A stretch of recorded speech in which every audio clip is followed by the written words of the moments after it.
हरे जय जय राम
हरे हरे हरे जय जय राम कृष्ण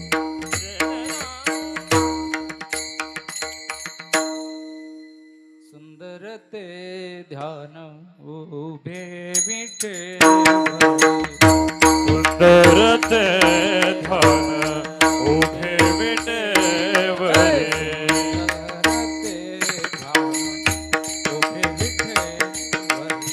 सुंदर ते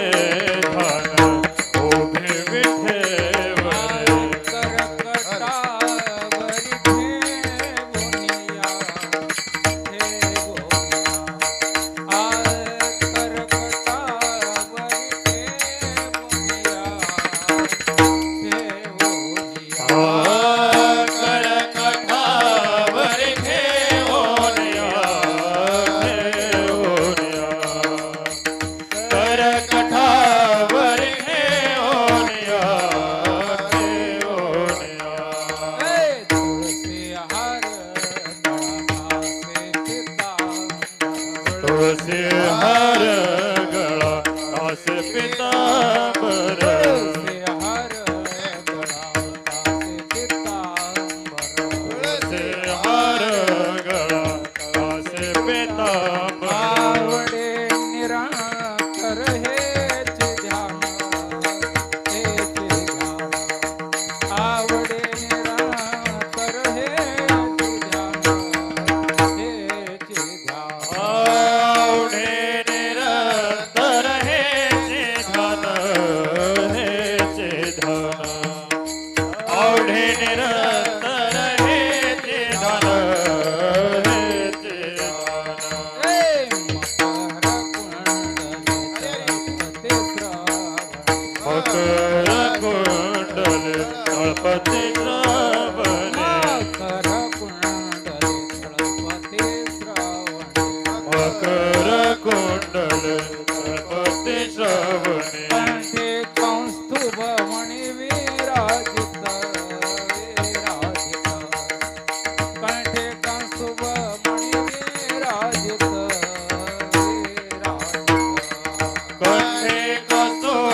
आवडे निराकर हेच ध्यान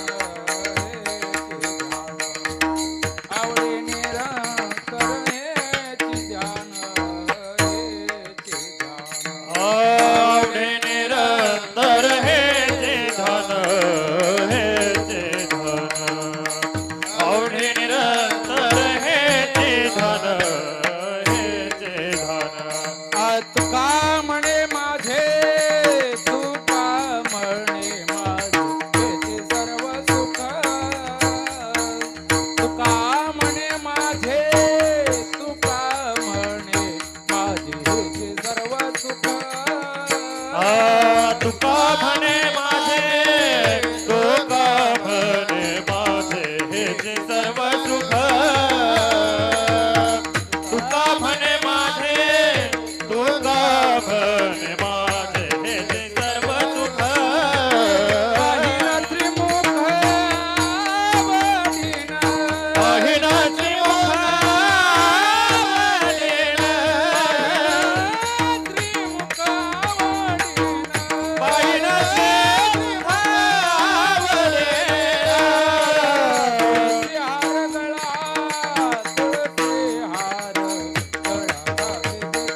पितांबर, तुळसी हार गळा, तुळसी हार गळा, पितांबर. तुळसी हार गळा तुळसी हार गळा घासे पितांबर तुळसी हार गळा तुळसी हार गळा घासे पितांबर आवडे निरंतर हेची ध्यान, आवडे निरंतर हेचे ध्यान निरंतर हेची ध्यान, आवडे निरंतर हेचे ध्यान तुळसी हार गळा, तुळसी हार गळा, खासे पितांबर, तुळसी हार गळा, तुळसी हार गळा, खासे पितांबर. तुळसी हार गळा तुळसी हार गळा खासे पितांबर तुळसी हार गळा तुळसी हार गळा खासे पितांबर हरी जय जय हरी जय जय हरी जय जय हरी जय जय हरी जय जय हरी जय जय हरी जय जय हरी जय विठोबा रखुमाई, जय विठोबार घुमाए विठोबा रखुमाई, हो पार घुमाए विठोबा रखुमाई, विठोबार घुमाए विठोबा रखुमाई, जय विठोबार घुमाए विठोबा रखुमाई, विठोबार घुमाए विठोबा विठोबार रखुमाई, घुमाए विठोबा रखुमाई, जय विठोबार घुमाए विठोबार घुमाए विठोबा रखुमाई, विठोबार घुमाए विठोबा रखुमाई, विठोबार घुमाए विठोबा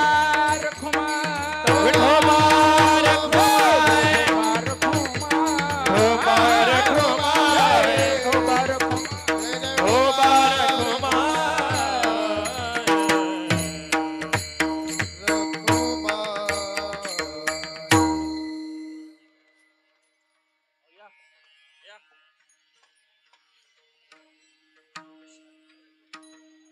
हरी जय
हरि हरि जय जय राम हरि जय जय राम जय जय जय जय जय राम जय जय जय जय जय जय राम हरि जय जय राम हरि जय जय राम जय जय जय जय जय राम हरि जय जय राम हरि हरि जय जय राम हरि हरि जय जय राम जय जय जय जय जय राम हरि जय जय राम जय जय राम जय जय राम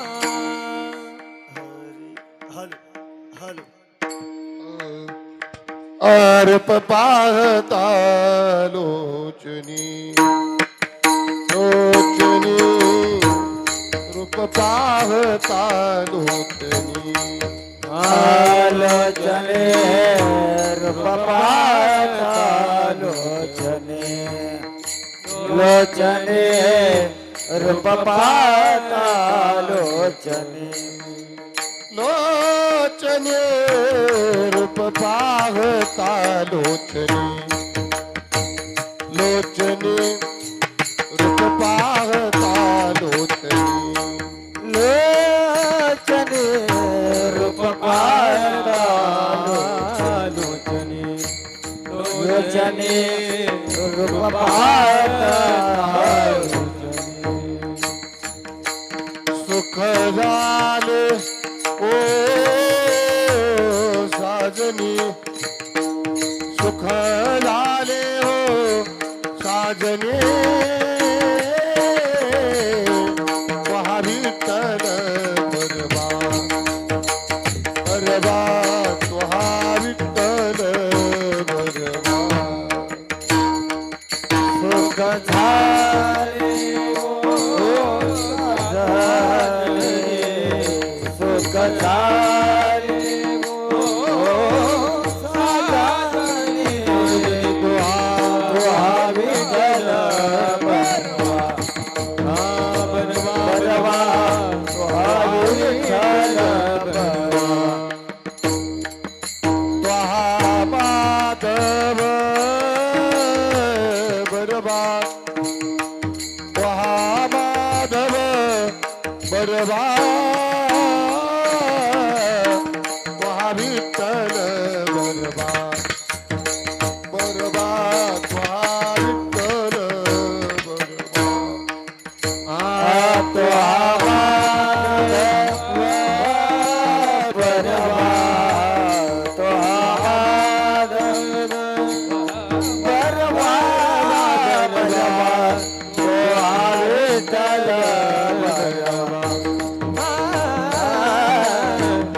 विठ्ठल बरबा बहुता सुकृताची योगे बहुता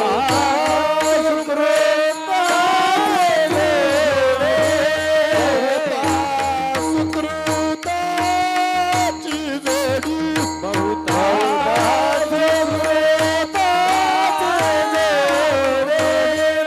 करुणा विठ्ठली आवडी करुणा विठ्ठली आवडी तुहा विठ्ठल बरबा बरबा तुहा विठ्ठल बरबा तुहा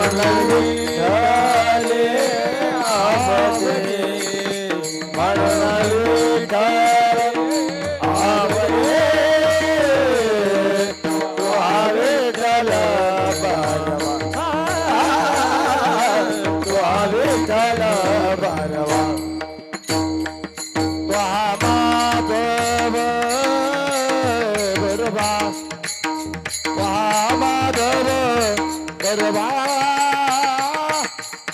तुहा विठ्ठल बरबा बरबा तुहा विठ्ठल बरबा तुहा माधव बरबा तुहा माधव बरबा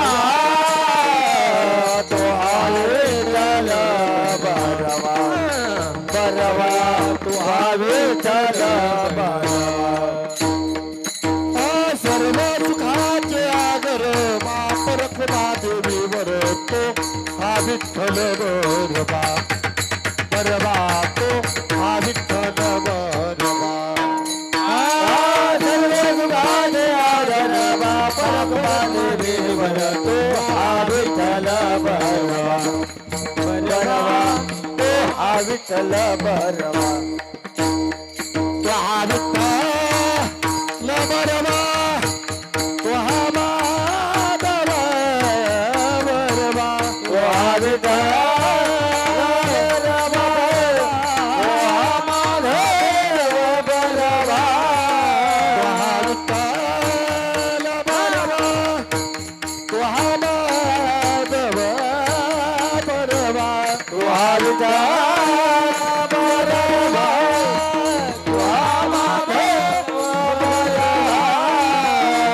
विठ्ठल बरवा तो हा माधव बरवा विठ्ठल बरवा तो हा विठ्ठल बरवा तो हा विठ्ठल बरवा तो हा विठ्ठल बरवा तो हा माधव बरवा तो हा विठ्ठल बरवा जय जय रामकृष्ण जय रामकृष्ण जय जय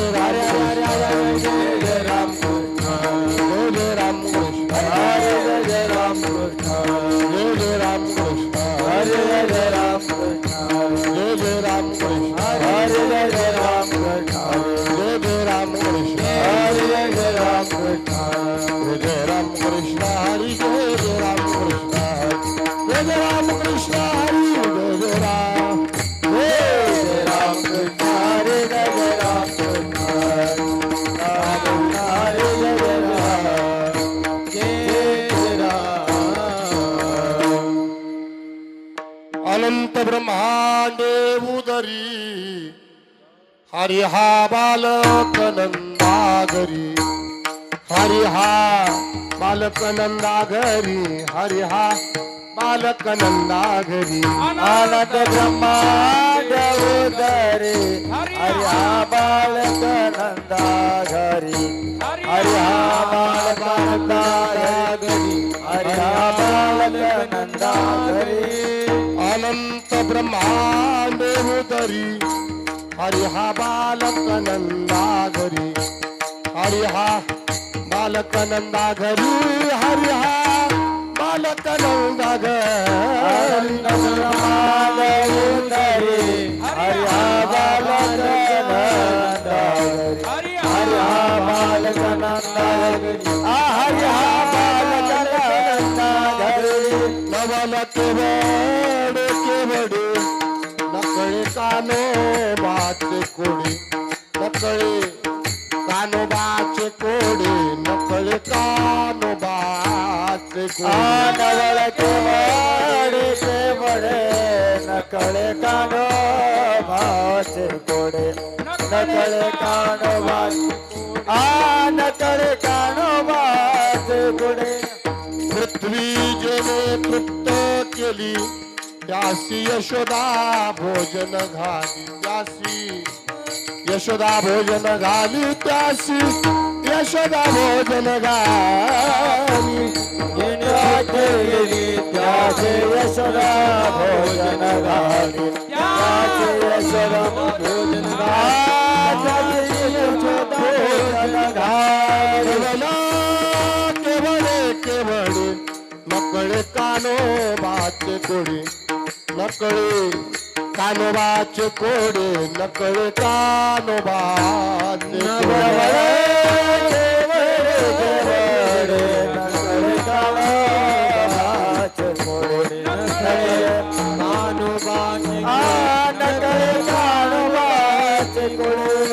विश्वव्यापक कमलापती त्यासी गवळ नकडीये घेते त्यासी गवळ नकडीये घेते त्यासी गवळ नकडीये घेते विश्वव्यापक कमलापती त्याचे गवळ नकडीये त्याचे गवळ नकडीये घेते त्याचे गवळ नकडीये घेते नवला केवळे केवळे नकळे कानोबाचे कोडे नकळे कानोबाचे कोडे नकळे कानोबाचे कोडे केवळे केवळे नकडे कानोबाचे कोडे कानोबा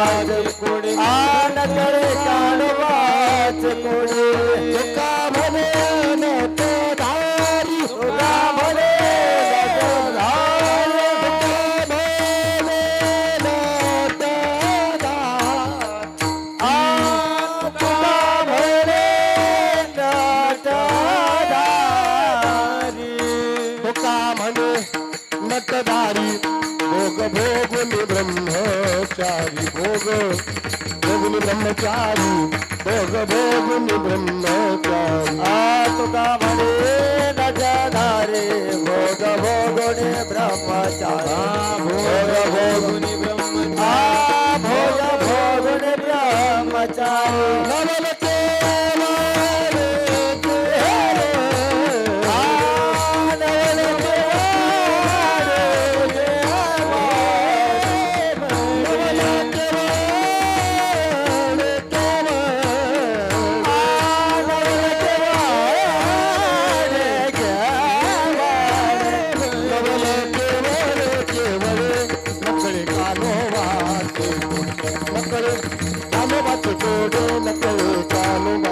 नवल केवारे केवारे नवल केवारे नगले काढो भागे कोडे नगले काढो भागे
अनंत ब्रह्मांडे उदरी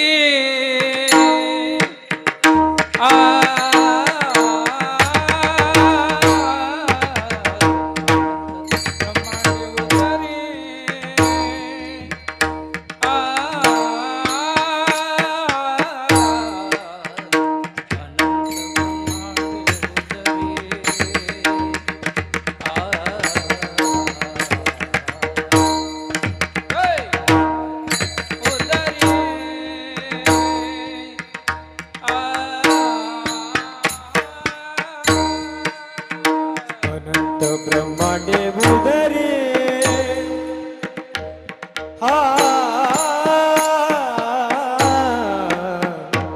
अनंत ब्रह्मांडे उदरी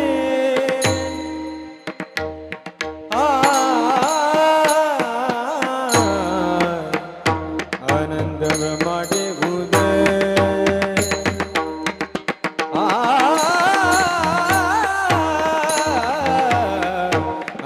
ब्रह्मांडे उदरी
नवल केवडे केवडे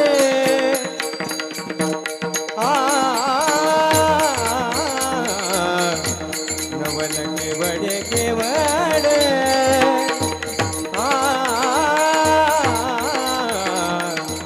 नवल केवडे केवडे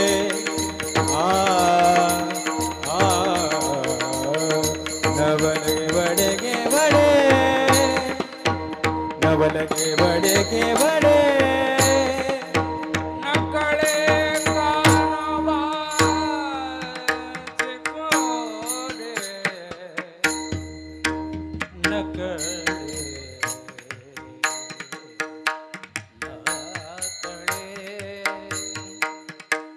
कानोबाचे कोडे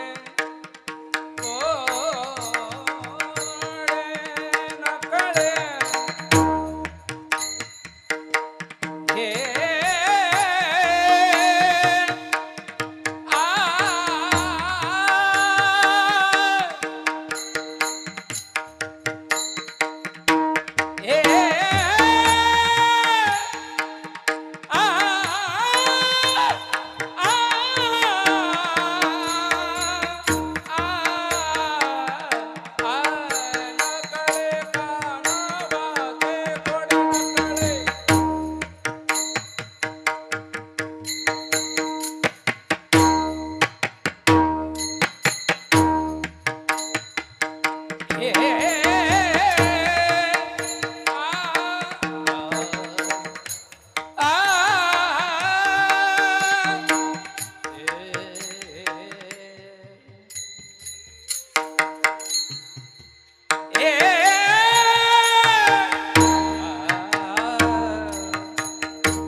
कानोबाचे कानोबा नगडे कानोबा नगडे कानोबा नगडे नगडे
नकळे कानो माझे गोडे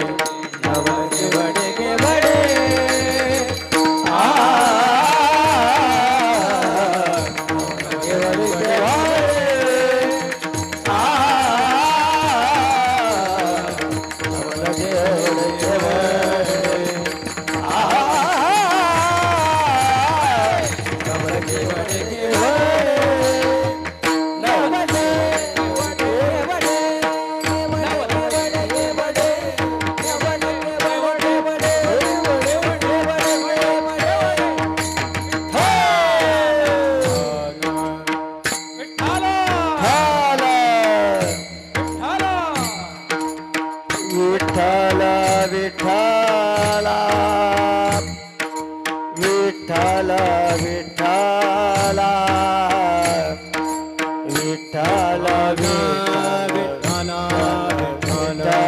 विठ्ठल विठ्ठल विठ्ठल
अनंत ब्रह्मांडे उदरी हरिहा बालक नंदागरी नवल केवडे केवडे नकळे कानोबाचे कोडे पृथ्वी जेने तृप्त केली पृथ्वी जेने तृप्त केली त्यासी यशोदा भोजन घाली नवल केवडे केवडे नकळे कानोबाचे कोडे विश्वव्यापक कमलापती विश्वव्यापक कमलापती त्यासी गवळण कडिये घेते नवल केवडे केवडे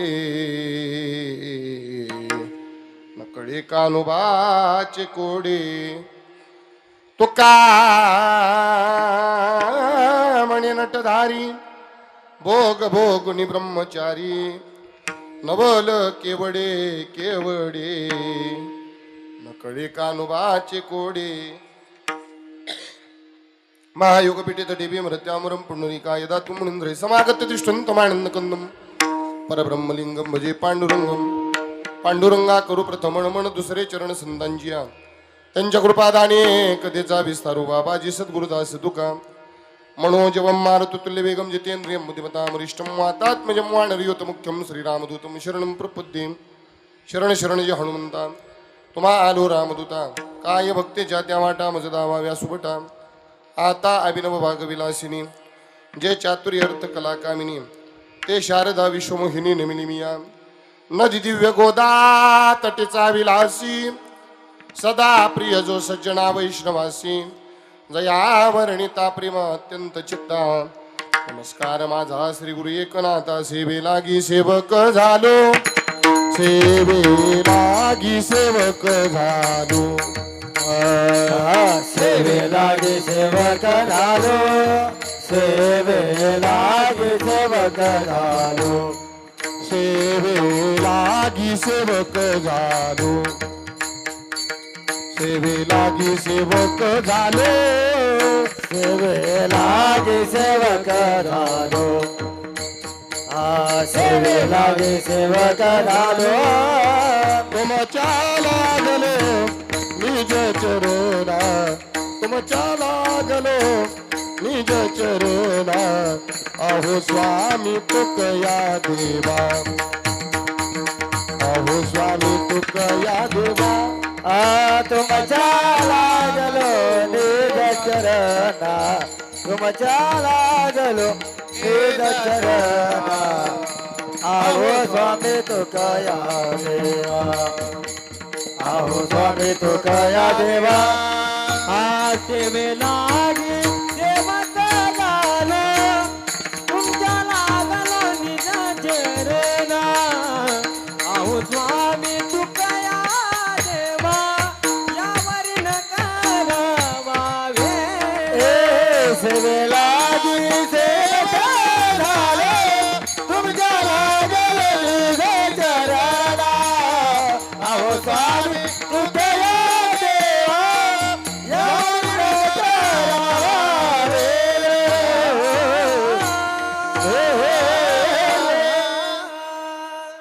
मस्तक माझा पायावरी आभार करी संतांच्या संपाद्य ज्ञानं च विदाय भक्तिं विलोकितो येण समाधी राजा वैराग्यवंतं सुविचारयुक्तं नमामि जोगं शिरसा गुरुन्तं नमो ज्ञानेश्वरा निवृत्ती उदारा सोपान देवा मुक्ताबाई नमो त्रिभुवन पावनी आद्यत्रय जननी देवाची विठाला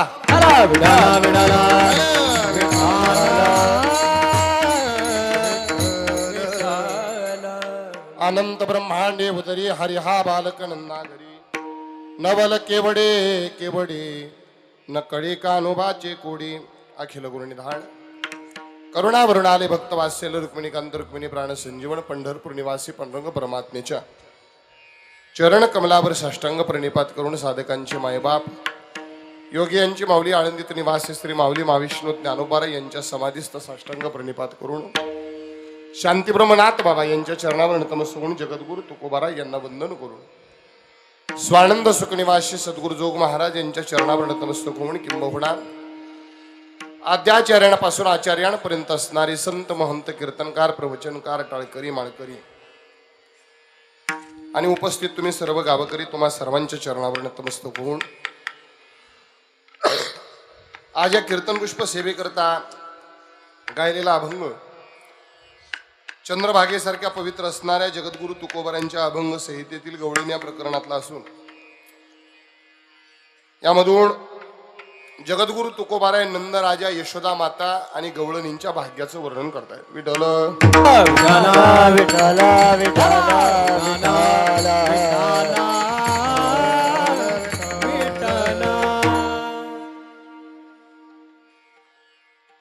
कीर्तन पुष्प सेवेला सुरुवात करण्यापूर्वी अल्पसा परिहार तो म्हणजे असा श्री क्षेत्र श्री विठ्ठल रुक्मिणी मंदिर श्री क्षेत्र आसनपोई तालुका महाड जिल्हा रायगड आणि या ठिकाणी सुरू असलेला अखंड हरिनाम सप्ताह वर्षे 49वे आणि 49व्या वर्षातील ही प्रसादाची सेवा आज माझ्यासारख्या पामराकडे आली याहून दुसरं परमभाग्याचं काय.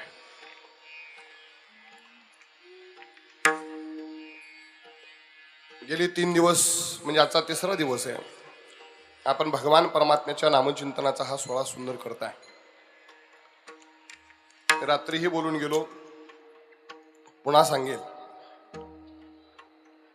महाराज संसार तुम्ही कितीही करा नीट आहे का वाक्य नीट आहे का संसार तुम्ही कितीही करा तो संसार शेवटी तुम्हाला पश्चाताप देऊन जाईल. ऐका संसार तुम्ही कितीही करा शेवटी तुम्हाला पश्चाताप देऊन जाईल. आमचा परमार्थ फक्त थोडका करा तरी सुद्धा शेवट प्रसादच देऊन जाईल. मला आज काल्याची कीर्तन पुष्प सेवा आहे. आता आज काला झाला की सप्ताह संपला. सप्ताह कधी संपत नाही बरं का शास्त्र असं सांगतं. भोगान भोक्ता वैमेव भोक्ता तपोन तपता वैमेव तपता कालोन याता वैमेव याता तृष्णान जिरणा वैमेव जिरणा. भोग संपत नाही भोगता संपत असतो. मला एक सांगा माता भगिनी पुरणपोळी संपली का पुरणपोळी खाणारे संपले हो बोलत चला. पुरणपोळी खाणारे संपले. अश्विन महाराज मला एकाने विचारलं पुरणपोळी मागं कशाला राहिली. मी म्हटलं आपल्याला संपवा राहिली दुसरं काय. तसं सप्ताह संपत नाही. सप्ताह हा अखंड सुरू असतो. या अखंड हरिनाम सप्ताहातील काल्याची सेवा आहे. या अभंगातून जगद्गुरु तुकोबारायनं महाराज नंद राजा यशोदा माता आणि गवळणींच्या भाग्याचं वर्णन केलेलं आहे. संपूर्ण ब्रह्मांड ज्याच्या उदरात आहे असा भगवान परमात्मा किती मोठा आहे हो. असा भगवान परमात्मा जर नंद राजाच्या घरी येऊन राहतो तर नंद राजा किती भाग्यवान. जन्माला आल्यानंतर त्या भगवंतानं ज्या ज्या काही लीला केल्या त्या लीलान पाठीमागचं कोडं आज तागायत कोणाला कळालं नाही आणि कळणार सुद्धा नाही. संपूर्ण विश्वाला संपूर्ण पृथ्वीला तृप्त करणारा जेवू घालणारा तो जगाचा मालक एवढा मोठा तो. पण त्याला माझी यशोदा माता जेवायला घालते म्हणजे यशोदा माता किती भाग्यवान आहे. एवढंच नाही ऐका एवढंच नाही तर विश्वाला व्यापणारा जगाचा मालक, पण त्याला गवळणी कडेवर घेतात. गवळणी किती भाग्यवान. एवढंच नाही महाराज, शेवटच्या चरणात जर पाहिलं तर जगाच्या मालकानं न उलगडणारं कोड महाराज तुकोबारांनी सांगितलेलं आहे. न उलगडणारं कोड. एका एका चरणाचं अगदी सुंदर असं आपण चिंतन पाहूया. आपल्याकडे बरोबर 1 तास आहे. तुम्ही काळजी करू नका. आपलं कसं आहे, जिल्हा परिषद शाळा कधी भरली तरी टायमिंगला सुटते. काळजी करू नका. बरोबर 12:05 आपण थांबणार आहोत. पण 1 तासामध्ये जे सांगेल ते सुंदर अशी चिंतन आपल्या पुढं मांडण्याचा प्रयत्न करणार आहे. मला फक्त एकच विचारायचं आहे, जगाचा मालक किती मोठा आहे हो? सांगता येईल? बोला, येईल का सांगता? मी रात्रीच बोलून गेलो होतो. महाराज तो किती मोठा आहे हे वेदाला सुद्धा सांगता आलं नाही. रात्री बोललो, वेदा नाही कळला अंत पार याचा, कानडा राजा पंढरीचा. म्हणजे ज्याचा अंत वेदाला सुद्धा सांगता आला नाही, एवढा जगाचा मालक मोठा आहे. मग तो जगाचा मालक जर नंद राजाच्या घरी येऊन राहतो तर नंद राजा किती भाग्यवान असेल. जुने पाठ्यपुस्तकामध्ये पहा, एक कथा होती. कथा, एक बेडकाचं पिलू तळ्याच्या काठावरती बसलं होतं. नीट ऐका. एक बेडकाचं पिलू तळ्याच्या काठावरती बसलं होतं. तिथे एक भला मोठा बैल पाणी पिण्याकरता आला. आता बेडकाच्या पिलानं बैलाला कधी बघितलं नव्हतं. जसं बैलाला पाहिलं तसं घाबरलं आणि तळ्यात उडी मारली. त्या तळ्याच्या तळाला त्याची आई बसली होती. आई जवळ गेलं ना, आई मी एक भला मोठा प्राणी पाहिला. आई म्हटली, केवढा होता रे? म्हटली, लय मोठा होता. त्या बेडकाच्या आईनं थोडं अंग फुगवलं. म्हटली, एवढा होता का? नाही आई, याच्याही पेक्षा मोठा होता. बेडकाच्या आईनं पुन्हा अंग फुगवलं. म्हटली, एवढा होता का? नाही आई, याच्याही पेक्षा मोठा होता. बेडकाच्या आईनं तिसऱ्यांदा अंग फुगवलं. म्हटली, बाळा एवढा होता का रे? नाही आई, याच्याही पेक्षा मोठा होता. गंमत अशी झाली, चौथ्यांदा अंग फुगवायला गेली फुटून. मला एक विचारायचंय, बेडकाच्या आईनं किती अंग फुगवलं तर ते बैला एवढं होईल? बोला. बेडकाच्या आईनं कितीही अंग फुगवलं तरी ते बैला एवढं होऊ शकत नाही.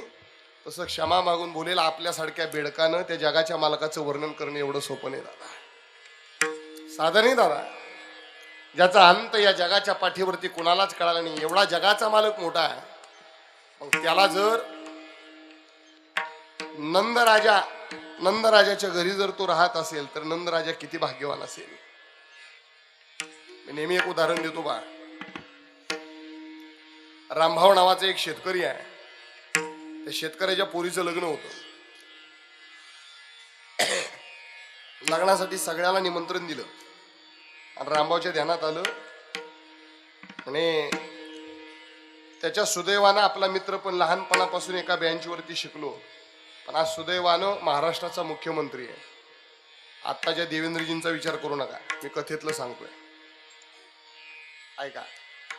मुख्यमंत्री त्याला पत्रिका लिहावी लागेल म्हटला, म्हणून पत्रिका लिहिली. माननीय मुख्यमंत्री साहेब, महाराष्ट्राची मुंबई. पत्रिका पोस्टात टाकली.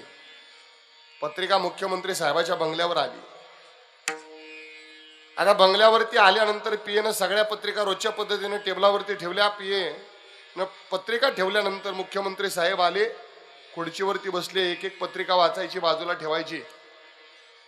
महाराज रामभाऊच्या पोरीच्या लग्नाची पत्रिका हाताला लागली, वाचली. एवढा आनंद झाला. म्हणले लहानपणापासून एका बेंचवर बसलोय का आपण. माझ्या मित्राच्या पोरीचं लग्न आहे, म्हणजे माझ्याच पोरीचं लग्न. पीएला बोलवून सांगितलं येणारी 21 तारीख कुठे डायरीत बघ. डायरी पाहिली, म्हणले रिकामी आहे म्हणे.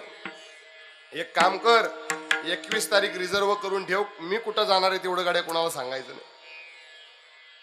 20 तारीख आली. 20 तारखेला रामभाऊच्या दारात सुंदर असा छोटासा मंडप घातलेला. आता गरीबाच्या घरचं लग्न म्हणजे दारात मंडप. 21 तारीख उजाडली, लग्नाचा दिवस उजाडला. लग्नाची रेलचेल चालू झाली आहे. मुख्यमंत्री साहेब शेजारच्या गावात हेलिकॉप्टरनं उतरले. पुढे 4-5 पोलिसाच्या गाड्या, पाठीमागं 4-5 पोलिसाच्या गाड्यांमध्ये मुख्यमंत्री साहेबाची गाडी. रामभाऊच्या गावाच्या वेशीतून गाड्या आत आल्या आणि रामभाऊच्या पोरीचं लग्न जिथं होतं तिथे येऊन थांबल्या. अख्खं गाव विचार करायला लागलं, म्हणजे रामभाऊच्या पोरीचं लग्न आहे, म्हणजे पोलीस कशा करता आले. अख्खं गाव बघायचं म्हणजे माणसाची जातच अशी आहे महाराज. एखाद्याचं चांगलं होत असलं तर बघाय कोणी जात नाही, आणि एखाद्याचं वाईट होत असलं तर अख्खं गाव बघाय जमतो. खरं विचारतो माता भगिनी, मला सांगा, एखाद्यानं गाडी घेतल्यावर बघायला जाता का गाडी न पडल्यावर? बोला की. माणसाचं तसंच आहे. का पोलीस आले असतील पण अख्खं गाव बघायला जमलं. मधल्या गाडीतून मुख्यमंत्री साहेब उतरले. रामभाऊही घाबरला होता, मंडपाच्या दारात पळत आला होता. मुख्यमंत्री साहेबाला जसं पाहिलं ना तसं डोळ्यातनं पाणी आलं. कडकडून मिठी मारली आणि साहेबाला म्हणतो, कसा साहेब, अहो येण्याची तस्ती कशा करता घेतली? साधा आशीर्वादाचं पत्र पाठवलं असतं तरी बरं झालं असतं. एवढी येण्याची तस्ती कशा करता? त्यावेळी मुख्यमंत्री साहेब म्हणतात, रामभाऊ असं खरं म्हणतोस? अरे एका बेंचवर का अख्खा आयुष्य घालवलं, आणि तुझ्या पोरीचं लग्न म्हणजे माझ्या पोरीचं लग्न आहे, मी माझ्या पोरीच्या लग्नाला आलो. आता गंमत पहा, रामभाऊनं मुख्यमंत्री साहेबाला बसण्याकरता खुर्ची दिली. ज्या रामभाऊचं लक्ष आपल्या पोरीच्या लग्नात होतं ना, आता लक्ष लग्नात नाही राहिलं. सारखं 10-15 मिनिटाला यायचं, साहेबाला म्हणायचं, साहेब तुम्हाला गडबड असेल तर गेला तरी चालेल. साहेब म्हणायचं, रामभाऊ अरे पोरीचं लग्न आहे, घालवल्याशिवाय नाही जाणार, लग्न लावल्याशिवाय नाही जाणार.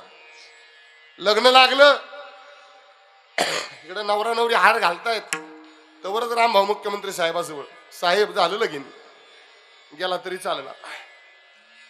साहेबांना म्हणावं, का पोरीला घालवल्याशिवाय कुठला बाप जातो का रे? महाराज जेवणाच्या पंक्ती बसल्या, साहेबानं जर्मलचा जग घेतला आणि पाणी वाढू लागला. पाणी वाढून झालं, रामभाऊ मुख्यमंत्री साहेब एका पंक्तीला बसून जेवले. मग रामभाऊच्या पोरीला गाडीत बसवलं आणि रामभाऊची पोरगी गेली. मग मुख्यमंत्री साहेब गाडीत बसले आणि रामभाऊच्या मुलीच्या पाठीमाग मुख्यमंत्री साहेबाचा ताफा गावाच्या वेशीतनं बाहेर जातोय ना जातोय. तेवढ्यात गावात चर्चा चालू झाली, रामभाऊची पोरगी, रामभाऊ किती भाग्यवान आहे, त्याच्या पोरीच्या लग्नाला मुख्यमंत्री साहेब आले. रामभाऊ आणि रामभाऊची पोरगी किती भाग्यवान आहे म्हणे, रामभाऊच्या पोरीच्या लग्नाला मुख्यमंत्री साहेब आले. माझा दृष्टांत संपला. मला एक मुद्दा विचारायचा आहे आपल्याला. मला एक सांगावं, त्या मुख्यमंत्र्याची सत्ता महाराष्ट्रावरती किती वर्ष हो? बोला की. 5 वर्ष आहे आता? असू द्या, हाय तर आहे. बरं ठीक आहे, तुमच्या म्हणण्यानं 5 वर्ष. मग महाराष्ट्रावरती ज्याची 5 वर्ष सत्ता आहे, तो मुख्यमंत्री साहेब जर रामभाऊच्या पोरीच्या लग्न आलेल्या रामभाऊ जर भाग्यवान ठरत असेल, तर दादा विश्वावर ज्याची सत्ता आहे तो जगाचा मालक नंदराजाच्या घरी येऊन राहतो. नंदराजा किती भाग्यवान, महाराज अभंगाच्या पहिल्या चरणात सांगतो. अनंत ब्रह्मांडे उदरे, अनंत ब्रह्मांडे उदरे, अनंत ब्रह्मांडे उदरे, अनंत ब्रह्मांडे उदरे, अनंत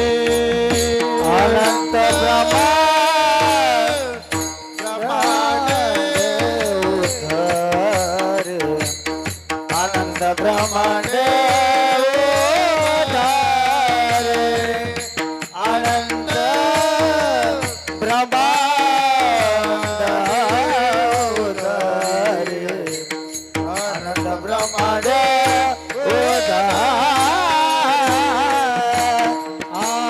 अनंत ब्रह्मांडे उदरे, अनंत ब्रह्मांडे उदरे, अनंत ब्रह्मांडे उदरे, ब्रह्मांडे उदरे, अनंत ब्रह्मांडे उदरे, अनंत ब्रह्मांड उदरे, अनंत ब्रह्मांड उदरे, अनंत ब्रह्मांड उदरे, अनंत ब्रह्मांड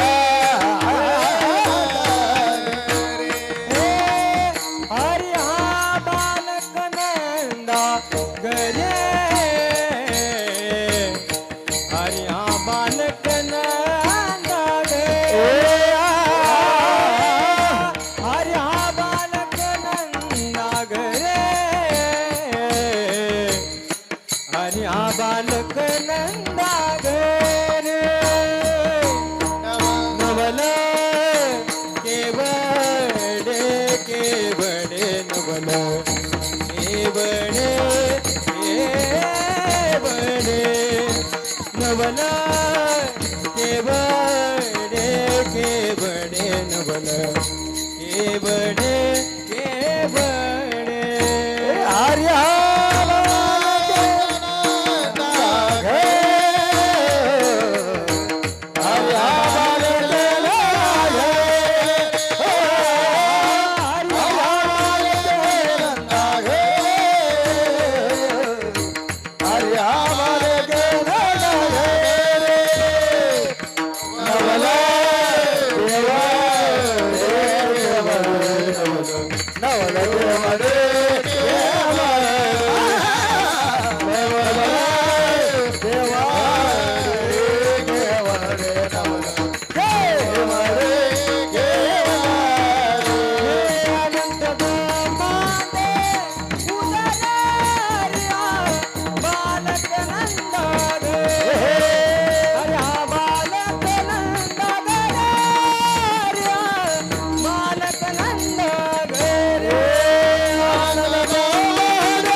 अनंत ब्रह्मांडी उदरी हरी हा बालक नंदा घरी.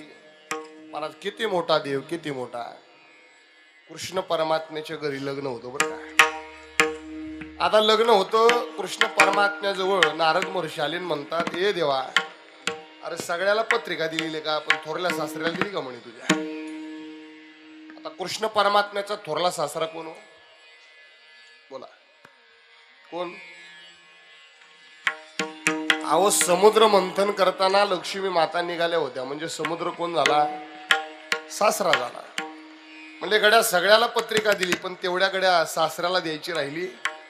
गरुडाला बोलवलं, म्हटले गरुडा एक काम कर. म्हणले मानाचाच पाहुणा राहिला गड्या, नेमका सासरा पत्रिका द्यायचा राहिला. एक काम कर, तेवढी सासऱ्याला पत्रिका देऊन ये. कोणत्या. म्हणले थोरल्या सासऱ्याला. गरुडानं कोपऱ्यापासून हात जोडलं. म्हणला गड्या सगळं काम जमल, पण तेवढं काय गड्या जमणार नाही, कारण तुझा थोरला सासरा जर निघाला तर मी काय गड्या जिवंत राहायचो नाही. म्हणजे काळजी कशा करता करतो मी आहे ना म्हणे. मग पत्रिका घेतली. आले रामकृष्ण हरी मामाश्री, जावई बापूंच्या घरी लग्न आहे म्हणे. लग्नाची पत्रिका घेऊन आलो. तेवढं लग्नासाठी बोलवलंय. महाराज झालं असं, पत्रिका सुधी वाचली नाही. सासरी बुवा लग्नासाठी निघाली. आता गरुडाची धावपळ झाली. गरुड पळत आला, म्हटला वाचव रे देवा. महाराज थोरले सासरे आलेत. मला आता पूर्वी पद्धत असायची, जर दारात लग्न असेल तर येणाऱ्या पाहुण्याला एक घर दिलं जायचं. त्याला काय म्हणायचे, जा नवसा. म्हणजे आता सासरा आलाय म्हटल्यानंतर राहायला घर दिलं पाहिजे. मग कृष्ण परमात्म्यानं आपल्या डाव्या हाताच्या तळ हाताच्या पाठीमागचा एक केस काढला. केस ऐकताय ना सगळे. एक केस काढला आणि आपल्या सासरी बुवाला सांगितलं, ओ सासरी बुवा, तुमच्या राहण्याची सोय या केसात केली. बघताय काय, अख्खा सगळा समुद्र एका केसात सामावला गेला. अनंत ब्रह्मांडे एका रोमे आयसी लेंडे. महाराज मग मला सांगा, संपूर्ण ब्रह्मांड ज्याच्या एका केसात सामावलं जातं, तो जगाचा मालक किती मोठा आहे हो. असा असणारा जगाचा मालक जर नंदराजाच्या घरी राहतो तर नंदराजा किती भाग्यवान. नंदराजाच्या भाग्याचं वर्णन आहे. जगाचा मालक जन्माला आल्यानंतर कृष्ण परमात्म्यानं ज्या ज्या काही लीला केल्या, त्या लीलान पाठीमागचं कोडं आज तागायत कोणाला कळलं नाही आणि कळणार सुद्धा नाही. एक सांगू, एक 2-3 लीला आपल्या पुढे मांडतो. काय का कोडी सांगतो. मला एक सांगा, पुतना कोण होती हो. पुतना पुतना कोण होती. मावशी कोणाची? पुतना ही राक्षसी नव्हती, राक्षसी. मग मला सांगा, पुतनेला मारल्यानंतर तिला ज्यावेळी दहन केलं, त्यावेळी दहन केल्यानंतर त्या अग्निकुंडातून महाराज निघणारा, त्या चितेतून निघणारा जो धूर होता, धूर, त्याच्यातनं सुगंध यायला पाहिजे का दुर्गंध? काय म्हणणे तुमचं? राक्षसी नव्हती ना ती, मग तिला जाळल्यानंतर तिच्या चितेतून निघणारा जो धूर होता, त्या धुरातनं दुर्गंध यायला पाहिजे होता. पण ज्यावेळी पुतनेला जाळण्यात आलं, त्यावेळी महाराज त्या पुतनेच्या चितेतून निघणारा जो धूर होता, त्या धुरातनं दुर्गंध येत नव्हता, तर सुगंध येत होता. याच्या पाठीमागचं कारण आहे, पुतनेला माझ्या कृष्ण परमात्म्यानं आपल्या आईची जागा दिली होती. कोण होती पुतना ती? तर महाराज वामन अवतारामध्ये बळीराजाची मुलगी म्हणजे रत्नप्रभा, रत्नमाला नाव तिचं. नीट आहे का?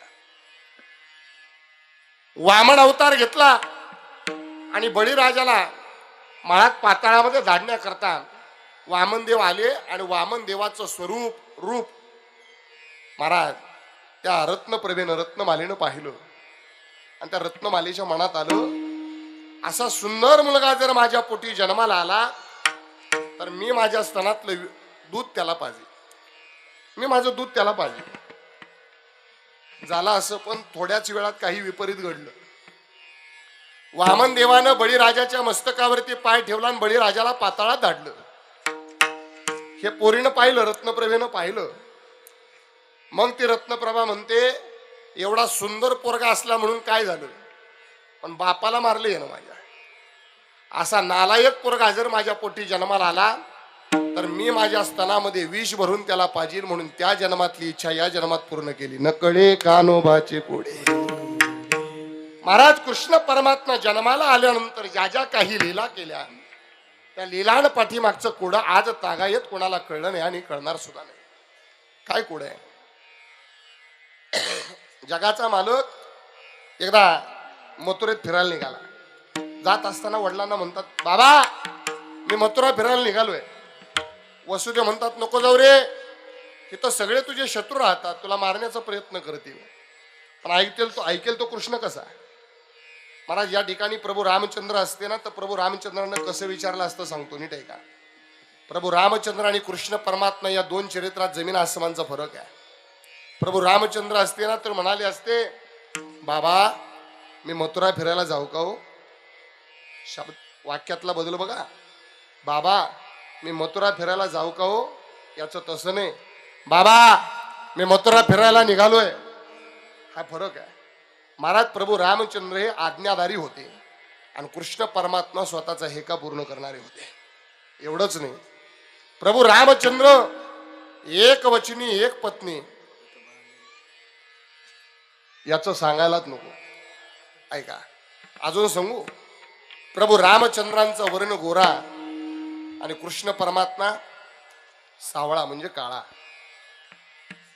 कलरची गंमत अशी आहे, गोऱ्या कलरवर कोणत्याही कलर न लिहा ते उठतंय, पण काळा कलर ज्याच्यावर पडल त्याला झाकून टाकतंय. नीट आहे का? सगळ्यात महत्वाचं म्हणजे महाराज धरून चाला, सगळ्या देवांचं जेवढं चरित्र आहे ना तेवढं बाजूला ठेवायचं आणि कृष्ण परमात्म्याचं चरित्र बाजूला ठेवायचं.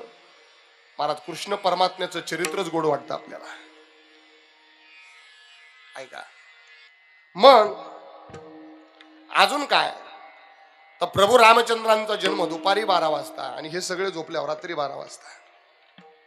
प्रभू रामचंद्रांचा जन्म राजघराण्यात, राज दरबारात, आणि याचा जन्म कारागृहामध्ये. इतका बदल आहे. या ठिकाणी कृष्ण परमात्मा होते, प्रभू रामचंद्र नव्हते. बाबा अहो मी मथुरा फिरायला निघालो, नको जाऊ रे, तुझे शत्रू राहतात तिथं, मारण्याचा प्रयत्न करतील, पण ऐकेल तो कृष्ण कसा? बाहेर आले. आता लहानसं पोरग गावात कधी फिरायला जाताना एकटं जातं का हो? शेजारची 2-4 गोळा करते. 2-4 मित्रमंडळ गोळा केलं आणि फिरण्याकरता निघालं. म्हणे मामाचं गाव दाखवायला नेतो, चला म्हणे. फिरायला निघाल्यानंतर सोबत पेंद्या होता, बोबड्या होता, सगळे होते. म्हणजे कृष्णा अरे मामाचं गाव दाखवायला फिरायला घेऊन निघालास, पण तुझ्या अंगात एवढी छान छान कपडे, आम्ही अशी फाटके कपडे घालून तुझ्या सोबत नाही येणार म्हणे, आम्हाला कपडे पाहिजे म्हणे. तर येऊ नाही तर येणार नाही. तुम्ही काळजी कशा करता म्हणे. चला, मथुरेच्या बाहेर एक धोबी घाट होता. धोबी घाट, त्या धोबी घाटावरती सगळे धोबी धुणं धुवत होते, कपडे धुवत होते. म्हटलं तुम्हाला कपड्याची व्यवस्था करतो. वरूनच हाक मारली, ओ मामाजी. आता मामाच्या गावचे सगळे मामाच. म्हटलं सवंगड्यांना घेऊन मथुरा फिरायला निघालोय, तेवढं अंगावरती चांगली कपडे, तुमच्याकडची थोडीशी कपडे देता का? मला त्या धोब्याला काय झालं कोणाच ठेवक राग आला आणि म्हटला, ए नंदाच्या कार्ट्या चोरट्या कुठल्या इकडे भीक मागत आला म्हणले. होय तिकडं. महाराज कृष्ण परमात्म्याला राग आला, लाल बुंद डोळे झाले, हाताच्या दोन्ही मुठी आवळल्या. असं म्हणतात एकच बुक्की त्या धोब्याला दिली, धोब्याचं शिर धडा वेगळं झालं. शेजारी पेंद्या होता, तो लटलट कापायला लागला. पेंद्या म्हणला, किसना अरे देवा म्हणे, यानं नुसती कपडे दिले नाहीत, अजून 2-4 धोबी होतं की दुसऱ्यांना मागितलं असते, जीव मारायचं काय कारण होतं? त्यावेळी कृष्ण परमात्म्याला सांगितलं, म्हणले तुला कळणार नाही म्हणे, हा धोबी म्हणजे कोणी माहिती आहे? राम अवतारामध्ये महाराज वनवासावरून आल्यानंतर याच धोब्यानं प्रजेचे कान भोगले म्हणून माझ्या सीतेला पुन्हा एकदा वनवास भोगावा लागला. हे त्या जन्मातली शिक्षा, या जन्मात नकळे कानोबाचे कोडे. भगवंताच्या जन्मापाठीमागचं कोडं आज तागायत कोणाला कळलं नाही आणि कळणार सुद्धा नाही. महाराज पुण्यापेक्षा सासवड मोठं. म्हणजे एका कापड्यामध्ये 4-4 सवंगडी बसतील एवढी कपडे. तो बोबड्या म्हणतो, कितना आलं तुला कापलं द्यायला लावली होती. तो आतली कापलं दिली की आम्ही कापल्यात त्या चांगलं देतच नाही म्हणे, आम्ही बुधगावनं देतो. बुधगावनं आतली कापलं घालून आम्ही तुझ्या सोबत नाही येणार. महाराज तो म्हणतो, काळजी कशा करता त्या धोबी घाटाच्या शेजारी एक शिंप्याचं दुकान होतं. शिंप्याचं, त्या शिंप्यानं तिथून सगळा हा प्रकार घाटावला पाहिला होता. धोब्याला मारलेलं ते आधीच घाबरलं होतं. मला ते सगळे कपडे घेतली, शिंपी मामाजवळ गेले. मामा म्हणले, ही कपडे माझ्या सवंगड्यानं बसत नाहीत म्हणे, तेवढी अंगाबरोबर करून देता का? म्हणजे आत्ताच्या भाषेत अल्टर करून देता का? फार त्या आता धोबी घाटावला, त्या धोब्याला मारलेला प्रकार बघितला होता, त्यामुळे ते घाबरलं होतं. ते नाही सुद्धा म्हणलं नाही. महाराज म्हटला 10च मिनिटात करून देतो. 10च मिनिटात कपडे अंगाबरोबर करून दिली. शिंप्यानं नाही सुद्धा म्हटलं नाही. आणि मला वाटतंय त्यामुळं देव त्याच्यावर प्रसन्न झाला आणि तेव्हाच आशीर्वाद दिला, आजपासून कापडापेक्षा तुझ्या शिलाईचा रेट जास्त असेल. बरोबर ना? मग कपडे घातली आणि मथुरा फिरायला निघाली. मग 3 ठिकाणी वाकडी असणारी स्त्री, कुब्जा नाव, त्रिवक्रा, हातामध्ये चंदनाची वाटी घेतली आणि कंसाला लावण्याकरता घेऊन निघाली. पेंद्यानं पाहिलं, कृष्ण परमात्म्यानं पाहिलं, हाक मारली, ए सुंदरी, ए रूपवती. महाराज कुब्जेने विचार केला, लेखा आजपर्यंत आपल्याला सुंदर म्हणणार कोण नाही, सगळी कुरूप म्हणतात, आज कोण आलं? माग फिरून पाहिलं तर कोणच दिसेना. पुन्हा चालायला लागली. पुन्हा मागून आवाज आला, ए सुंदरी, ए रूपवती. महाराज पुन्हा माग वळून पाहिलं. महाराज कृष्ण परमात्मा दिसले आणि म्हणतात, ए कन्हैया, अरे मी कुठं सुंदर आहे का? म्हाताऱ्या माणसाची अशी कुठं चेष्टा करतात का रे? सगळे मला कुरूप म्हणतात आणि तू मला सुंदर म्हणतोस? कृष्ण परमात्मा म्हणतात, हो म्हणे, तू सुंदरच आहेस. पाहिलंस परत तसंच, तू सुंदरच आहेस. तेवढ्यात पेंद्याची नजर तिच्या हातातल्या वाटीवरती गेली. पेंद्या म्हणतो, कृष्णा, हिच्या हातात काय र? म्हणणारे, याच्याच मामाला चंदन लावण्याकरता घेऊन निघाली आहे.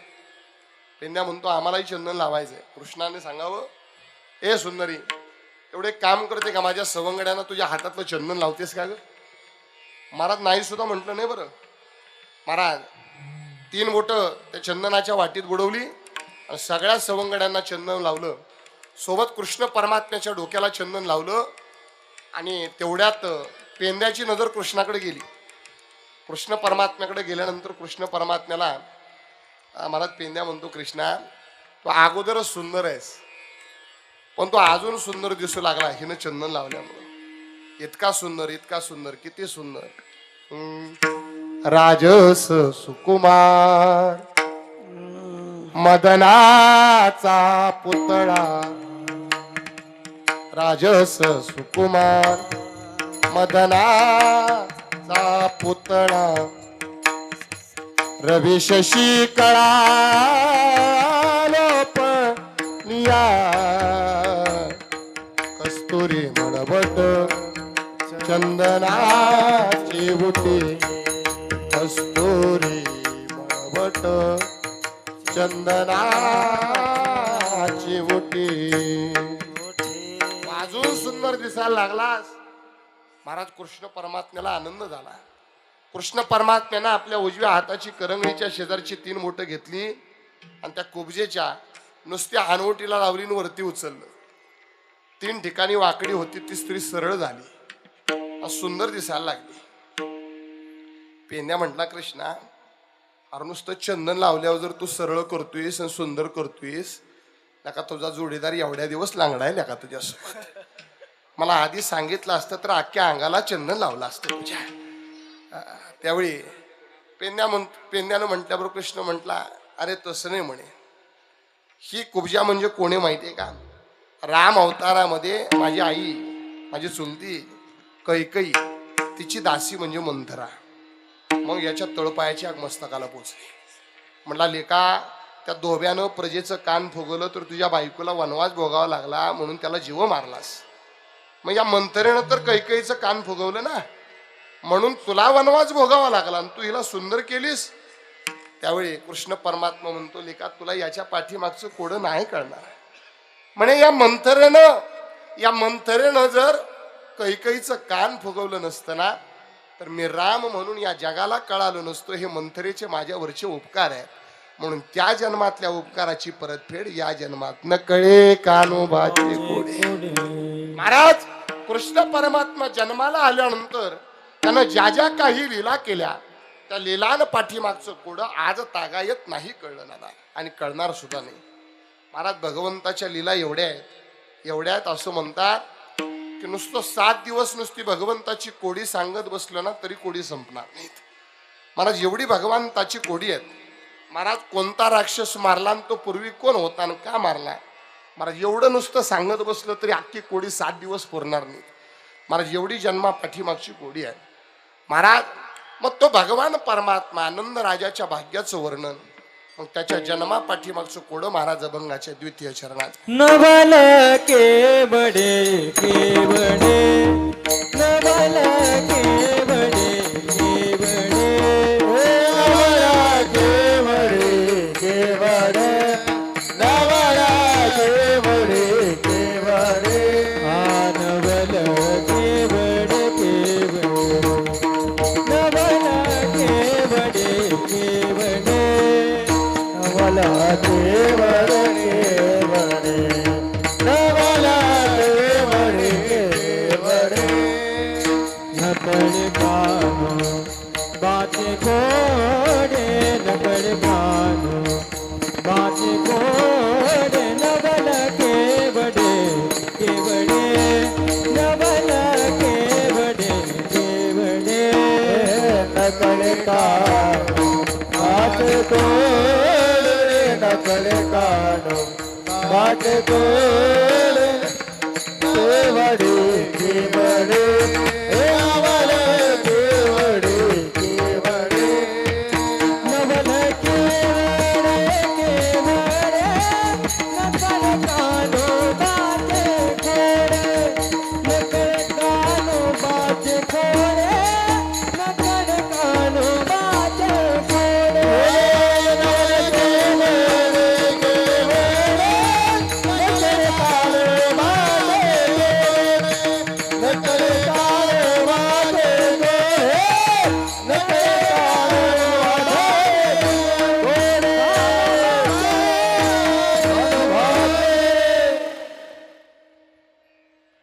नवल केवडे केवडे नकळे कानोबाचे कोडे नंदराजाच्या भाग्याचं वर्णन. महाराज जन्मा पाठीमागचं कोडं आणि त्यानंतर महाराज आता यशोदेच्या भाग्याचं वर्णन बघूया. महाराज जो सर्व पृथ्वीला जेव घालतो पृथ्वीवरील सर्व जीवांना जो तृप्त करतो तो जगाचा मालक एवढा मोठा आहे. मग त्याला माझी यशोदा माता जेवायला घालते म्हणजे यशोदा मातेचं भाग्य किती मोठं असेल. ऐका महाराज नुकत्याच जिंकलेल्या गडाचं बांधकाम चालू होतं. छत्रपती शिवाजी महाराज स्वतः जातीनं त्या ठिकाणी लक्ष देत होते. तेवढ्यात छत्रपतींच्या मनात आलं अरे या प्रजेच्या पालन पोषणाची चिंता आज माझ्याकडे माझ्याशिवाय प्रजा आता जगू शकत नाही. एवढं मनात येतंय ना येतंय तेवढ्यात एक मावळा आला आणि समर्थ रामदास स्वामी आले, सांगू लागला. मला त्या मावळ्याला समर्थांना आणायला सांगितलं. समर्थ त्या ठिकाणी आले आणि समर्थांनी काही मावळ्यांना तिथला एक भला मोठा दगड फोडायला सांगितला. आता दगड फोडायला सांगितल्यानंतर दगड फोडला, पण त्याच्यात एक जिवंत बेडकी वाया बसली होती, ती बाहेर पडली. आता जिवंत बेडकी त्याच्यात बसली होती, ती बाहेर पडली. सर्वांना आश्चर्य वाटलं. का म्हणे एवढा मोठा दगड, त्या दगडाच्या आतमध्ये जिवंत बेडकी राहिलीच कशी? सगळ्यांनी निरीक्षण करायला सुरुवात केली. निरीक्षणानंतर कळालं एक तिथं खड्डा होता आणि त्या खड्ड्यात थोडंसं पाणी होतं. समर्थांनी नुसतं छत्रपतींकडे पाहिलं. छत्रपतींच्या ध्यानात आलं एका एवढ्या मोठ्या दगडामध्ये बेडकीसाठी पाणी उत्पन्न करणारा तर तो जगाचा मालक असेल तर प्रजेच्या पालन पोषणाची चिंता आपण करून चालणार नाही. माझा मुद्दा एक आहे, या सृष्टीवरील प्रत्येक जीवाला तृप्त करणारा तो आहे. ऐका, मग त्याला यशोदा माता जेवायला घालते म्हणजे यशोदा माता किती भाग्यवान असेल. महत्वाचा मुद्दा, कृष्ण परमात्मा एकदा घरी जेवायला आले. आल्यानंतर कृष्ण परमात्म्याच्या समोर महाराज पत्नीनं ताट ठेवलं सत्यभामीनं. आता ठेवल्यानंतर कृष्ण परमात्म्यानं म्हणावं सगळे जीव जेवल्याशिवाय मी जेवत नाही म्हणे. तिने विचार केला रोज तर ताट ठेवल्या ठेवल्या जेवतात आणि आज काय झालं असं. दुसऱ्या दिवशी म्हणे गंमतच करायची. एक मुंगी घेतली आणि एका डबीत ठेवली आणि डबी कमरेला खोचली. दुसऱ्या दिवशी कृष्ण परमात्मा आल्यानंतर समोर ताट ठेवलं, देवानं जेवायला सुरुवात केली, जेवण होऊन दिलं आणि मग म्हणले काल लय मोठ्या तोंडानं म्हणत होता सगळे जीव जेवल्याशिवाय जेवत नाही, आज एक जीव उपाशी आहे, तरी कसे काय जेवलात? कृष्ण परमात्म्यानं म्हणावं शक्यच नाही, सगळे जीव तृप्त झाल्याशिवाय मी जेवतच नाही म्हणे पुराव्यानिशी बोलते म्हणे. मी तसं बोलत नाही. कमरेची डबी काढली आणि मला डबीचं झाकण उघडलं आणि आश्चर्य घडलं, जिथं मुंगी होती तिथं साखरेचा खडा सुद्धा होता. म्हणजे या सृष्टीवरील प्रत्येक जीवाला तृप्त करणारा जगाचा मालक आहे, पण त्याला यशोदा माता जेवायला घालते म्हणजे यशोदा माता किती भाग्यवान. कृष्ण परमात्मा एवढ्या खोड्या करायचे त्या खोड्यांना आता यशोदा माता कंटाळ्या. महाराज कंटाळे. आता पोरग लई वेड्यावानी करत असलं का नाही की माता भगिनींचं फक्त एक काम असतं, एखादा ब्राह्मण ज्योतिषी काटायचा आणि पोराला कुठलं लागीर तर झालं नाही ना बघायचं. महाराज यशोदा मातेनं तेच चालू केलं. मैत्रिणीने विचारायला सुरुवात केली, म्हणे अगं पोरग लईच ताप देते म्हणे, काय करू? एका मैत्रिणीने सांगितलं, म्हणले एक काम कर, संकष्टी चतुर्थीचं व्रत कर म्हणे. अमक्याने केलं होतं, तिचं पोरग खोड्या करायचं थांबलं म्हणे. मैत्रिणीच्या सांगण्यावरून संकष्टी चतुर्थीचं व्रत केलं. संकष्टी चतुर्थीचं आता व्रत केल्यानंतर कृष्ण परमात्म्याने विचार केला, म्हणलेला काय गणपती बाप्पाचा मान राखला पाहिजे म्हणे. गणपती बाप्पाचा मान राखण्याकरता देवानं खोडी करायची थांबवली. किती दिवस? एक मास देवे खोडी नाही केली. एक महिना. किती? एक महिना खोडी करायची थांबवली. यशोदा मातेला वाटलेलं का गणपती बाप्पा प्रसन्न झाले, म्हणजे व्रताचं उद्यापन केलं पाहिजे. करायचं कसं काय? मैत्रिणीला विचारलं. ती म्हणली एक काम कर, लाडू बनव, मोदक बनव आणि पूजा घाल म्हणे. लाडू बनवले, मोदक बनवले आणि त्याचा वास कृष्ण परमात्म्याला आला. कृष्ण म्हटला आई लय भूक लागली म्हणे, लाडू दे की ग. म्हणे नाही, पूजा झाल्याशिवाय तुला काय मिळणार नाही. मग म्हणले मोदक तरी दे. नाही म्हटलं ना, पूजा झाल्याशिवाय तुला मोदक येईन, लाडू सुद्धा मिळणार नाही. मला ती लाडवाची मोदकाची टोपली घेतली आणि देवघरात आली यशोदा माता. देवाच्या समोर लाडून मोदक ठेवले आणि महाराज परसदारामध्ये फुलं आणण्याकरता निघाली. जात असताना कन्हैयाला हाक मारली, कन्हैया अरे परसदारात पूजेकरता फुलं आणण्याकरता चालली आहे. लाडूची आणि मोदकाची टोपली तेवढी देवासमोर ठेवली, त्याच्यावर ध्यान ठेव, एखादा बोका बिका तोंड घाल. किती गंमत आहे पहा ना, चोराला ध्यान ठेवायला लावले. महाराज यशोदा माता परसदारात जातायत तोपर्यंत भलरूप धारण केलं, मोदकही संपवले, लाडूही संपवले. बरं टोपल्या तरी नीट ठेवा ना दादा. दोन्ही टोपल्या पालत्या घातल्या. आता पोरग नीट ध्यानात ठेवा, घरातला आपला असो नाही तर कुणी असो. मला ते पोरग गपचूप जर एखादी गोष्ट करत असेल ना तर आपल्याला कुणी बघतंय का ते पहिलं बघत असते. कृष्ण परमात्म्याला लाडून मोदक खाल्लं आणि आपल्याला कुणी बघितलंय का हे बघायला सुरुवात केली. सगळीकडे नजर टाकली, कुणी दिसलं नाही. पण देव घराव गणपती बाप्पा दिसलं. ते म्हणले लेका घोटाळा झाला, यानं बघितलं आपल्याला. आय आल्यानंतर नक्की आपलं नाव सांगणार. मग करायचं काय? गणपती बाप्पाच उचलले आणि तोंडात टाकले. मला तोंडात टाकले आणि एका कोपऱ्यात घाबरल्यासारखं जाऊन बसलं. मला यशोदा माता आल्या, दोन्ही टोपल्या पालट्या दिसल्या आणि हाक मारली, कन्हैया.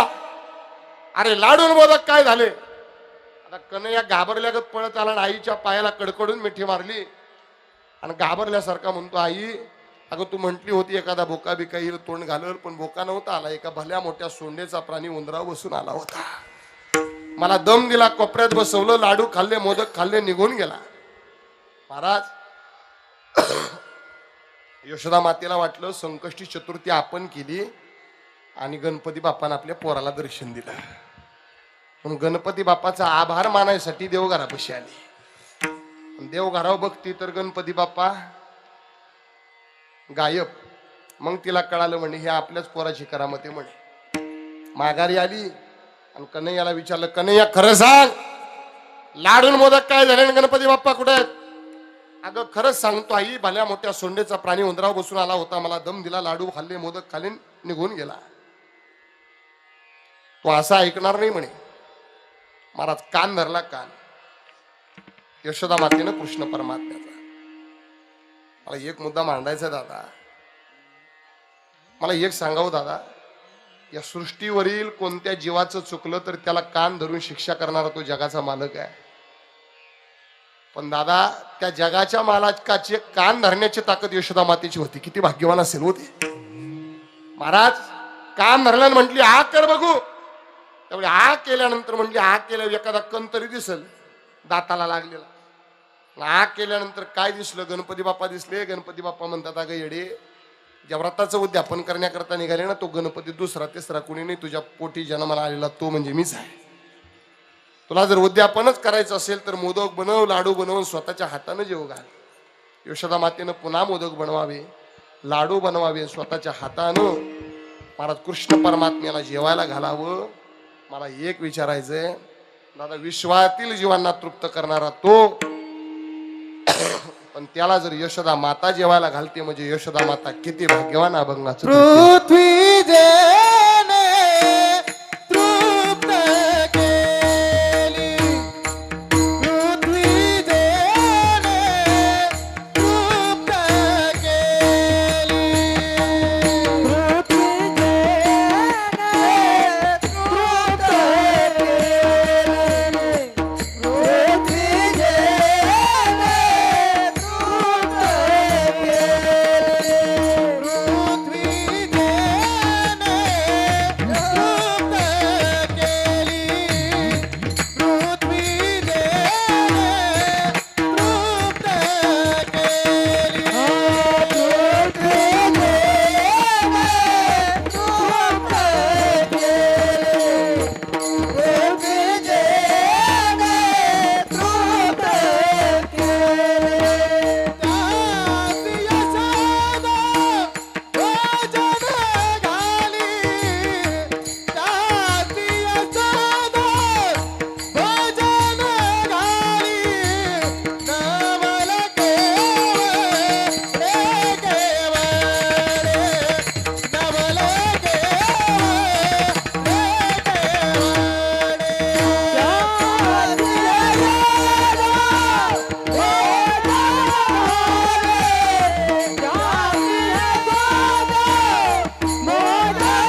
त्यासी यशोदा भोजन घाली. यशोदा मातेच्या भाग्याचं वर्णन झालं. चला आता गवळणींच्या भाग्याचं वर्णन बघूया. विश्वाला व्यापणारा जगाचा मालक, मला देव चराचरा सामावलेला आहे, पण असा असणारा जगाचा मालक एवढा मोठा तो, पण तो जर गवळणींच्या कडेवरती येऊन बसतो तर गवळणी किती भाग्यवान आहे तो. गवळणींच्या भाग्याचं वर्णन आहे. नंदराजा सकाळी सकाळी उठले. कृष्ण परमात्मा हंतरुणात झोपलेले आहेत. आता हंतरुणात झोपलेले आहेत. यशोदेला सांगितलं, यशोदे पूजा करण्याकरता देवघरात निघालोय. कन्हैया जर उठला तर त्याला पारुसा देवघरात पाठवू नको. सांगितलं. आणि महाराज नंदराजा देवघरात गेले, पण हे झोपेत नुसतं झोपेचं नाटक करत होतं. त्यानं तसंच ऐकलं, पारुसा देवघरात पाठवू नको, एवढं ध्यानात ठेवलं त्यानं. इकडं माहितीये का, मला आता खरं खरं सांगावं, कुणाकुणाच्या देवघरातले कुंकवाचे करंडे आतापर्यंत लय वेळा पालते केलेत पोरांनी. बोला, मला वाटतं एक घर नसेल. ते का पालते होतात माहितीये का तुम्हाला? त्या कुंकवाच्या करंड्यामध्ये एक वाटी अशी असते, ज्या वाटीमध्ये साखर असते. साखर पोरग साखर खायला जातं, पण अख्खा करंडा पालता करून घेतो. आणि आपण उग त्याला मारत असतो. कन्हैयानं तेच केलं. लहान होतं दादा. मग महाराज ते खायला काय दिसतंय का पाहायला गेलो, पण कुठंच काही दिसलं नाही. पण देवघरावरती एक काळा छोटासा गोल दगड होता. काय म्हणतात त्याला? शाळीग्राम. कृष्ण परमात्म्याला वाटलं काळा जामुनच आहे. उचलला आणि तोंडात टाकला. आणि असं माग माग सरकत निघालं. भांड्याला धक्का लागला, आवाज झाला. नंदराजा उठले, ध्यानातून जागे झाले आणि कन्हैयाला पाहिल्याबरोबर आवाज चढवला. म्हटले, यशोदे तुला सांगितलं होतं ना कन्हैयाला उठल्यानंतर पारुसा देवघरात पाठवू नको म्हणून. बघ यानं काहीतरी करून ठेवलं म्हणे. काय केलं म्हणून पाहायला सुरुवात केली तर कुठंच काही दिसेना. नेमका देवघरावरचा शाळीग्राम होता तो गायब झालेला दिसला. दिसल्याबरोबर नंदराजे फिरले आणि कन्हैयाला विचारतात, कन्हैया शाळीग्राम कुठं आहे? आता याच्या तोंडात शाळीग्राम होता, तोंड फुगलेलं होतं. ते नुसतं असं करायचं, माहिती नाही. पुन्हा विचारलं, कन्हैया खरं सांग शाळीग्राम कुठं आहे? माहिती नाही. मला लाख विनवणी केली तर कन्हैया शाळीग्राम काय दाखवायला तयार नाही. शेवटी नंदराजा कंटाळले आणि नंदराजा म्हणतात, ए कन्हैया, अरे तुझ्या पाया पडतो म्हणणार. तेवढ्यात कन्हैयाने विचार केला, लेका आपण देव आहे म्हणे. बापाला जर पाया पडायला लावलं तर समाज काय म्हणेल आपल्याला. महाराज नंदराजाने विनंती सुरू केली. नंदराजा म्हणतात, अरे कृष्ण राया शाळीग्राम देई, अरे कृष्ण राया शाळीग्राम देई, हरे कृष्ण राया शाळीग्राम देई, हरे कृष्ण राया शाळीग्राम देई. कृष्ण परमात्मा परमात्म्याला विनंती चालू केली, हे देवा, अरे जो शाळीग्राम घेतला ना तो शाळीग्राम देणार रे. त्याने ऐकायला तयार नाही होता. त्याने नुसतं असा करायचा, माहिती नाही म्हणे. शेवटी म्हणे तुझ्या पाया पडतो म्हटल्यानंतर महाराजच्या भगवंतानं म्हणे, बापाला जर पाया पडायला लावलं तर समाज काय म्हणेल म्हणे आपल्याला, पण देव म्हणून तोंड उघडलं. तव तुलवलाई वदन पसारी. महाराज तोंड उघडलं आणि तोंड उघडल्यानंतर महाराज त्या नंदराजाला कन्हैयाच्या मुखामध्ये काय दिसलं माहित आहे का? तव तुलवलाई वदन पसारी, तव तुलवलाई वदन पसारी. तोंड उघडल्यानंतर महाराज त्या नंदराजाला काय दिसलं? चौदा भुवने सप्तती पाताळे, चौदा भुवने सप्तती पाताळे, देखिली तात्काळे मुखाच्याची देखिली तात्काळ मुखात्याची 14 भुवने सप्तती पाताळे 14 भुवने सप्तती पाताळे 14 भुवने सप्तती पाताळे 14 भुवने सप्तती पाताळे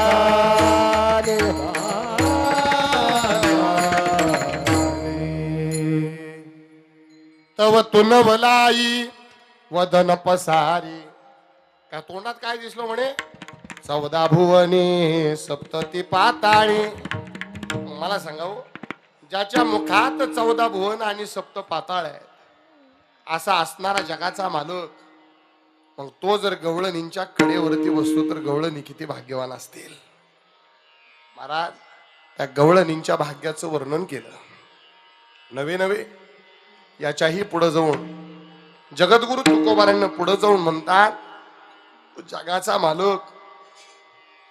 महाराज त्या जगाच्या मालकाची न उलघडणारी एक कोड, न उलघडणार कोड महाराज तुकोबारांना सांगितलेलं आहे. ते न उलघडणार कोड कोणतं आहे तर महाराज म्हणतात 16,108 बायका त्याला. किती? 16,108 बायका. पण तरी सुद्धा तुकोबाराय त्याला ब्रह्मचारी म्हणतायत बर का. हे न उलघडणारच कोड ना. आता मी साधा सोपा आणि सरळ प्रश्न विचारतो आपल्याला. ब्रह्मचारी कोणाला म्हणावं बोला.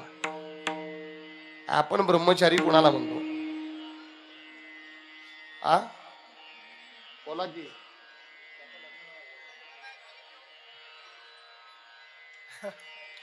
ज्यानं केलं नाही तो ब्रह्मचारी. उगं झालं नाही म्हणून ब्रह्मचारी होत नाही.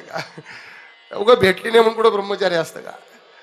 ज्यानं लग्न केलं नाही, ज्यानं संसाराचा त्याग केला त्याला ब्रह्मचारी आपण म्हणतो साध्या सोप्या भाषेमध्ये.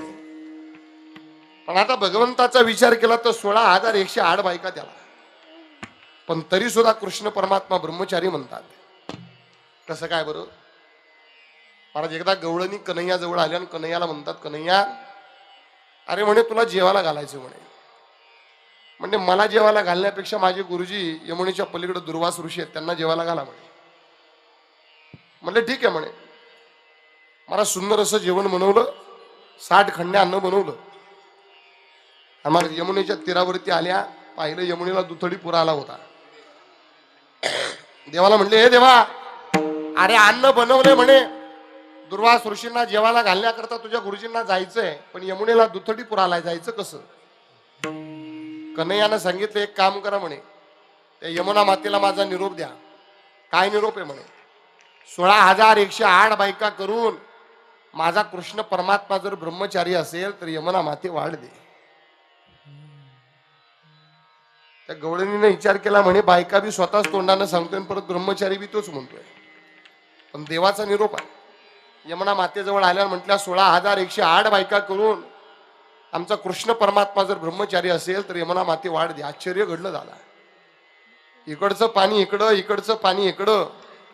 आणि महाराज मग दुभंगली आणि मधून वाट तयार झाली. अन्न घेऊन अलीकडे आल्या. दुर्वास ऋषींना जेवायला घातलं. सायंकाळ झाली. सासूरवाशिनी होत्या. विचार केला घरी जर वेळेत नाही गेलो तर सासवा घरात घेणार नाही. करायचं काय, भांड घेतलं सगळे, एक शीत सुद्धा राहिलं नव्हतं. महाराजांनी पुन्हा माघारी निघाल्या. जात असताना यमुने मातेला दुथडी पुरा आला होता. पुन्हा म्हणल्या देवाचा निरोप आठवला. पुन्हा सांगितलं म्हणे 16,108 बायका करून माझा कृष्ण परमात्मा जर ब्रह्मचारी असेल तर यमुना माते वाढते. आता यमुना माता ऐकायलाच तयार नाही. करावं काय. म्हणले गुरुजींना विचारू आपण. त्यांच्या दुर्वास ऋषींजवळ आल्या. दुर्वास ऋषींना म्हणतात यमुना मातेला दुथडी पुरा आलाय, पलीकडे जायचंय, कसं करावं. म्हणले सकाळी कसा आला होता, सकाळी पुरच होता ना. म्हणले देवाचा निरोप होता. 16,108 बायका करून जर कृष्ण परमात्मा ब्रह्मचारी असेल तर यमुना माते वाट दे, हा निरोप. आणि दिली वाट. म्हणले हो दिली वाट. मग असं असेल तर त्याच यमुना मातेला माझा बी निरोप सांगा. 60 खंड्या अन्न खाऊन दुर्वास ऋषी जर उपाशी असतील तर यमुना माते वाढ दे. महाराज या गवळणीनं डोक्याला हात लावला म्हणजे अख्खी रात्र गेली जेवण बनवाय. 60 खंड्या अन्न घेऊन आलो, एकट्यानं खाल्लं म्हणे, एक शीत सुधी का आम्हाला सुद्धा ठेवलं नाही. आमच्या समोर खाल्लं म्हणतो हा उपाशी म्हणून. पण किती केलं तरी देवाचा गुरु आहे. यमुना मातेजवळ आले आणि यमुना मातेला म्हणतात 60 खंड्या अन्न खाऊन दुर्वास ऋषी जर उपाशी असतील तर यमुना माते वाढ दे. आश्चर्य घडलं, यमुना मातेनं वाढ दिली दादा. पण एक सांगू, गवळणी घरी नाहीत गेल्या दादा. कारण मनामध्ये 2 प्रश्न. 16,108 बायका करून कृष्ण परमात्मा ब्रह्मचारी कसा, आणि 60 खंड्या अन्न खाऊन दुर्वास ऋषी उपाशी कसे. देवाजवळ आल्या आणि देवाला म्हटलं, हे देवा, मनातला प्रश्नाचं उत्तर मिळाल्याशिवाय आता आम्ही घरी जाणार नाही. जाताना तू निरोप सांगितला 16,108 बायका करून कृष्ण परमात्मा ब्रह्मचारी असेल तर यमुना माते वाढ दे. आणि तुझ्या गुरुजीने येताना निरोप सांगितला 60 खंड्या अन्न आमच्या समोर खाल्लं आणि 60 खंड्या अन्न खाऊन जर दुर्वास ऋषी उपाशी असतील तर यमुना माते वाढ दे. आणि दोन्ही वेळेला यमुना मातेनं वाढ दिली. याचा अर्थ आहे की तुमच्या दोघांचंही खरं आहे. पण हे 16,108 बायका करून तू ब्रह्मचारी कसा आणि 60 खंड्या अन्न आमच्या समोर खाऊन तुझे गुरुजी उपाशी कसे. त्यावेळी देवानं उत्तर दिलं. देवानं सांगितलं, कोणतंही कर्म करत असताना शास्त्र असं सांगतं, कोणतंही कर्म करत असताना ते कर्म मी करतोय म्हणून केलं तर त्याचं महाराज पुण्य असेल नाही तर पाप असेल तर ते आपल्या माथ्यावरती लागतं. ते कर्म मी करत नाही, जगाचा मालक माझ्याकडून करून घेतोय असं म्हणून जर कर्म केलं तर त्याचं पाप पुण्य आपल्या माथ्यावरती लागत नसतं. 60 खंड्या अन्न खात असताना दुर्वास ऋषींनं मी खातोय म्हणून खाल्लं नाही तर जगाचा मालक म्हणून खातोय म्हणून खाल्लं. म्हणून जगाचा मालक तृप्त आणि दुर्वास ऋषी उपाशी. आणि 16,108 बायका करत असताना त्यांच्याशी विवाह करतोय म्हणून नाही तर त्यांचा उद्धार करायचा म्हणून केलं. म्हणून स्त्रियांचा उद्धार आणि देव ब्रह्मचारी. विठ्ठल विठ्ठल विठ्ठल विठ्ठल विठ्ठल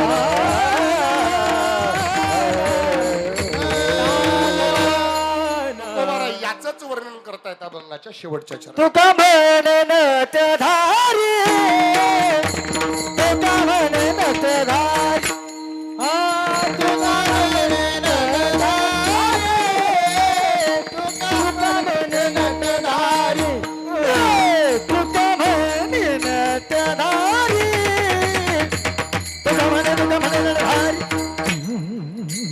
तुका म्हणत धारी, तुका म्हणत ब्रह्मचारी, भोग भोगणे ब्रह्मचारी.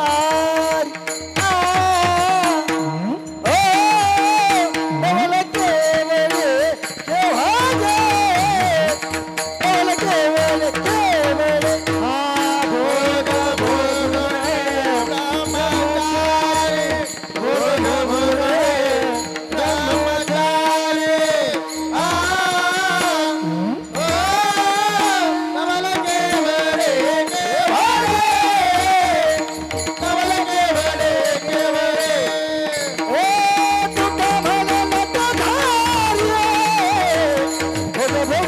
ब्रह्मचारी, भोग भोगणे ब्रह्मचारी.